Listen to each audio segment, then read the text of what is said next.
আসসালামু আলাইকুম। বিবিসি আন্তর্জাতিক নিউজে আপনাকে স্বাগতম। ইরান, ইসরায়েল, হিজবুল্লাহ, হামাস ভয়ানক যুদ্ধ চলছে, জানিয়ে দিব আমাদের হাতে আসা গুরুত্বপূর্ণ আপডেট আন্তর্জাতিক সংবাদ। আবারও ইসরায়েলের অভ্যন্তরে প্রায় শতাধিক রকেট ছুড়েছে হিজবুল্লাহ যোদ্ধারা। তেল আবিবকে টার্গেট করে আবারও প্রায় শতাধিক মিসাইল ছুড়ে গোটা ইসরায়েলকে যেন ঝাঁঝরা করে দিয়েছে হিজবুল্লাহ বাহিনী। হিজবুল্লাহকে কোনোভাবেই ঠেকাতে পারছে না ইসরায়েল। এদের কাছেই যেন গোটা ইহুদিবাদী জাতি পুরোপুরি ব্যর্থ। একের পর এক হামলা দিয়ে নেতানিয়াহুর অসম্ভব ক্ষতি সাধন করছে এই মুসলিম গোষ্ঠীটি। এদিকে ইরান কখন হামলা চালায় সেই ভয়ে তটস্থ হয়ে রয়েছেন নেতানিয়াহু। অন্যদিকে হিজবুল্লাহর এই একের পর এক আক্রমণ এ যেন পুরোপুরি পাগলে পরিণত হবেন বেনিয়ামিন নেতানিয়াহু সরকার। দর্শক, বিশ্লেষকেরা মন্তব্য করেছেন, হিজবুল্লাহ এভাবেই চালাতে থাকলে এবং এর সাথে সাথে ইরান যদি যুক্ত হয় তবে নেতানিয়াহুর আত্মসমর্পণ ছাড়া আর কোনো উপায় থাকবে না। দর্শক, জানিয়ে দেব এ বিষয়ে একটি বিস্তারিত এবং অত্যন্ত গুরুত্বপূর্ণ প্রতিবেদন, তাই অবশ্যই ভিডিওর একটি সেকেন্ডও মিস দিবেন না। আরও থাকছে, রাশিয়ার কুরস্ক অঞ্চলে অবস্থান করছে উত্তর কোরিয়ার 10,000 সৈন্য। পশ্চিমাদের সাথে তৃতীয় বিশ্বযুদ্ধ করার জন্য যেন পুরোপুরি প্রস্তুত পুতিন এবং শি জিনপিং। আরও থাকছে, হিজবুল্লাহর হামলায় 21 ইসরায়েলি সেনা খতম। এদিকে এবার মধ্যপ্রাচ্যে বড় ধরনের একটি যুদ্ধ ঠেকানোর চেষ্টা চালাচ্ছে রুশ প্রেসিডেন্ট ভ্লাদিমির পুতিন। এবারে জানিয়ে দিব, পাল্টাপাল্টি হামলায় লেবাননের মৃতের সংখ্যা ছাড়িয়েছে 3,000। এবং সর্বশেষ জানিয়ে দিব, হিজবুল্লাহ, হামাস, ইরাক, ইরান এই তিন পরাশক্তি মিলে পুরোপুরি নাস্তানাবুদ করে ফেলেছে ইসরায়েলকে। সোমবার সকালে ইসরায়েলের হাইফাই বড় হামলা হয়েছে এবং আজকেও ইসরায়েলের অভ্যন্তরে প্রায় 1 শতাধিক মিসাইল নিক্ষেপ করেছে হিজবুল্লাহ। সব মিলিয়ে যেন একটি হাহাকার পরিস্থিতি বিরাজ করছে গোটা ইসরায়েল জুড়ে। দর্শক, সংবাদ জুড়ে এই সকল বিষয় নিয়ে থাকছে আজকের গুরুত্বপূর্ণ কিছু আলোচনা, তাই অনুরোধ থাকবে আমাদের ভিডিওটিতে একটি লাইক দিন এবং আপনি যদি আমাদের চ্যানেলে নতুন হয়ে থাকেন তবে অবশ্যই চ্যানেলটি সাবস্ক্রাইব করে পাশে থাকা বেল আইকনটি বাজিয়ে দিন, যেন আমাদের দেওয়া সকল গুরুত্বপূর্ণ আপডেট সংবাদগুলো আপনি সবার আগে পেতে পারেন।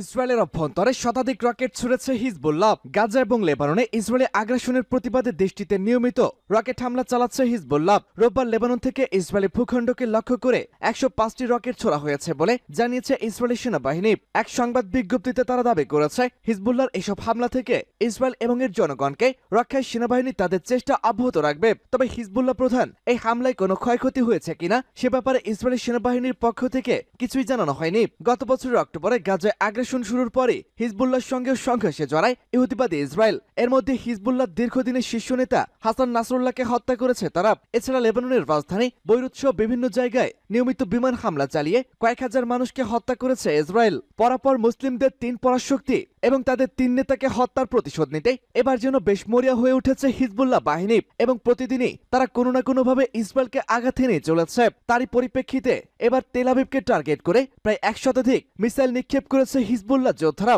শত শত ইহুদিবাদী সেনা এবং বসতি ছেড়ে পালিয়ে যাচ্ছে লাখো লাখো ইহুদি নাগরিক। সব মিলে হিজবুল্লাহর আক্রমণেই যেন পুরোপুরি ভয় কাঁপছে ইসরায়েল। আন্তর্জাতিক বিশ্লেষকরা মনে করছেন, হিজবুল্লাহ এবং ইরান এভাবেই হামলা চালাতে থাকলে বেনিয়ামিন নেতানিয়াহুর কপালে অত্যন্ত দুঃখ রয়েছে। রাশিয়ার কুরস্কে অবস্থান করছে উত্তর কোরিয়ার 10,000 সৈন্য। ইউক্রেনের বিরুদ্ধে যুদ্ধে অংশ নিতে উত্তর কোরিয়ার হাজার হাজার সৈন্য এখন রাশিয়ার অভ্যন্তরে অবস্থান করছে বলে ধারণা করছে পশ্চিমারা। এর মধ্যে অন্তত 10,000 সেনা উত্তর কোরিয়ার সৈন্য রাশিয়ার কুরস্ক অঞ্চলে অবস্থান করছে বলে দাবি করেছে পেন্টাগন। রাশিয়ার সামরিক অভিযানের মধ্যে পশ্চিমাদের সহায়তায় দেশটির কুরস্ক অঞ্চলে পাল্টা হামলা চালিয়েছে ইউক্রেন। সেখান থেকে এখনো ইউক্রেনীয়দের অগ্রযাত্রা রুখে দিতে পারলেও তাদের এখনো পুরোপুরি হটাতে পারেনি রাশিয়া। তাই সেখানে উত্তর কোরিয়া সৈন্যদের ব্যবহার করা হতে পারে বলে ধারণা করা হচ্ছে। যদিও পেন্টাগনের প্রেস সচিব মেজর জেনারেল প্যাট রাইডার উত্তর কোরিয়ার সৈন্যরা সরাসরি যুদ্ধে জড়িয়েছে কিনা সে ব্যাপারে এখনো নিশ্চিত করে কোনো কিছুই বলতে পারেনি। রাইডারের ধারণা, রাশিয়ার অভ্যন্তরে এখন 11 থেকে 12,000 সৈন্য অবস্থান করছে। এর মধ্যে কুরস্কে 10,000 ও বাকিরা পূর্ব রাশিয়াতে অবস্থান করছে। তবে শীঘ্রই রাশিয়ার অবস্থান করা সব উত্তর কোরীয় সৈন্য কুরস্ক সমবেত হবেন। সোমবার এক সংবাদ সম্মেলনে রাইডার বলেছেন, উত্তর কোরীয় সৈন্যরা যদি সরাসরি ইউক্রেনের বিরুদ্ধে সামরিক কার্যকলাপে যুক্ত হয় তাহলে তাদেরকে সরাসরি লক্ষ্যবস্তু হিসেবে গণ্য করা হবে। হিজবুল্লাহর হামলায় রাতে 21 ইসরায়েলি সেনা খতম। ইসরায়েলে ফের হামলা চালালো লেবাননের সশস্ত্র সংগঠন হিজবুল্লাহ গোষ্ঠী। সংগঠনটি জানিয়েছে ইসরায়েলের হাইফা শহরের এরিকম বন্দরের কাছে স্কোয়াড ড্রোন দিয়ে হামলা চালানো হয়েছে। বিবৃতিতে পরিষ্কার করে দাবি করা হয়েছে গাজায় ইসরায়েলের হামলায় সেখানকার জনগণের প্রতি সমর্থন জানাতে এই হামলা চালানো হয়েছে। পাশাপাশি লেবাননের জনগণের প্রতিরক্ষা নিশ্চিত করাও এই অভিযানের অন্যতম লক্ষ্য। তারা ইসরায়েল বিরোধী সংগ্রামের অংশ হিসাবে এরিয়াকিম ঘাঁটিতে নিখুঁতভাবে হামলা চালিয়েছে। ইসরায়েলের সেনাবাহিনী এই ড্রোন হামলা ঠেকাতে পুরোপুরি অসহায়। ইসরায়েলের উত্তরাঞ্চলে মেতুলা ইহুদি বসতিতে গাইডেড মিসাইল হামলা চালানো হয়েছে। এতে হতাহতের ঘটনা ঘটেছে। ইসরায়েলের পশ্চিমাঞ্চলে ব্রিগেড কমান্ডার সদর দপ্তরে হামলা চালানো হয়েছে। জানা গেছে এই হামলায় সব মিলিয়ে আহত হয়েছেন 21 জন ইসরায়েলি সৈন্য। এদিকে ইসরায়েলকে সমর্থন করতে এবার সরাসরি মধ্যপ্রাচ্যে নামল খোদ যুক্তরাষ্ট্র। মধ্যপ্রাচ্যে আমেরিকার তরফ থেকে দেওয়া হবে ব্যালিস্টিক মিসাইল, অধিক দ্রুত হামলা চালাতে ব্যবহার করা B-52 যুদ্ধ বিমান সহ আরো নানা ধরনের সামরিক অস্ত্র। ইরান একটু এদিক সেদিক করলেই জবাব দেবে রাশিয়া। ইতিপূর্বে ইসরায়েলের মাটিতে আগেই প্রতিরক্ষামূলক মিসাইল থার্ড মোতায়েন করেছিল আমেরিকা। মধ্যপ্রাচ্যে বড় যুদ্ধ ঠেকাতে সর্বাত্মক চেষ্টা চালাচ্ছে রাশিয়া, পুতিনের মন্তব্য।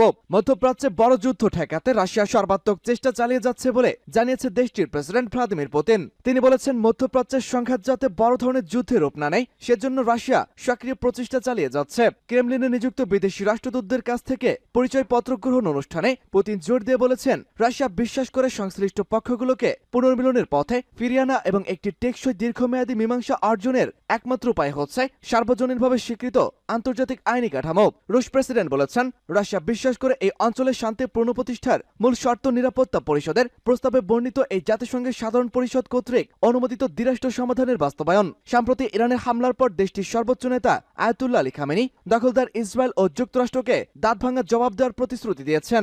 এরপর হাই অ্যালার্টে আছে ইসরায়েল। ধারণা করা হচ্ছে খুব শীঘ্রই ইরান থেকে বড় ধরনের হামলা চালাবে ইসরায়েল। এ অবস্থায় দিনকে দিন আরো ঘোলাটে হচ্ছে মধ্যপ্রাচ্য সংকট।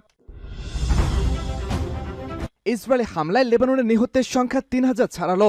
ইসরায়েলের 13 মাস ধরে চলমান আগ্রাসনে লেবাননে নিহতের সংখ্যা 3000 ছাড়িয়েছে। সোমবার লেবাননের জনস্বাস্থ্য মন্ত্রণালয় এই তথ্য নিশ্চিত করেছে। খবর আল জাজিরার। সোমবার রাতে মন্ত্রণালয় জানায়, লেবাননের আগ্রাসন শুরুর পর থেকে মোট 3002 জন নিহত এবং 13,492 জন মানুষ আহত হয়েছেন। নিহতদের মধ্যে 589 জন নারী এবং অন্তত 185 জন শিশু রয়েছে। ইসরায়েলের দাবি, তাদের আক্রমণে শত শত হিজবুল্লাহ যোদ্ধা নিহত হয়েছে। তবে বোমা বিধ্বস্ত লেবাননের বিভিন্ন সম্প্রদায়ের প্রত্যক্ষদর্শী ও নিরপেক্ষ প্রতিবেদন থেকে দেখা যায়, ইসরায়েলের ব্যাপক ও নির্বিচার বিমান হামলা ও গোলাবর্ষণে প্রচুর সংখ্যক বেসামরিক ইহুদি নাগরিক নিহত হয়েছেন। জাতিসংঘের শিশু সংস্থা ইউনিসেফ গত সপ্তাহে জানিয়েছে, লেবাননে গত এক মাসে প্রতিদিন কমপক্ষে একজন শিশু নিহত হয়েছে। ইউনিসেফের নির্বাহী পরিচালক ক্যাথরিন রাসেল বলেন, এবছরের 4 অক্টোবর থেকে প্রতিদিন কমপক্ষে একজন শিশু নিহত এবং 10 জন আহত হয়েছেন। লেবাননের মোট জনসংখ্যার 5.8 মিলিয়ন, তার মধ্যে প্রায় 1.2 মিলিয়ন মানুষ শহর, গ্রাম ও রাজধানী বৈরুতের বিভিন্ন এলাকা থেকে জোরপূর্বক বাস্তুচ্যুত হয়েছে। অন্যদিকে ইসরায়েল হিজবুল্লাহর আক্রমণে গত অক্টোবর থেকে এ পর্যন্ত 72,000 নিহত হয়েছে। এদের মধ্যে অন্তত 30 জন ইসরায়েলি সেনা হিজবুল্লাহ যোদ্ধাদের সঙ্গে সংঘর্ষে নিহত হয়েছে। দেশটির উত্তরের প্রায় 60,000 মানুষ তাদের বাড়ি ছেড়ে যেতে বাধ্য হয়েছে।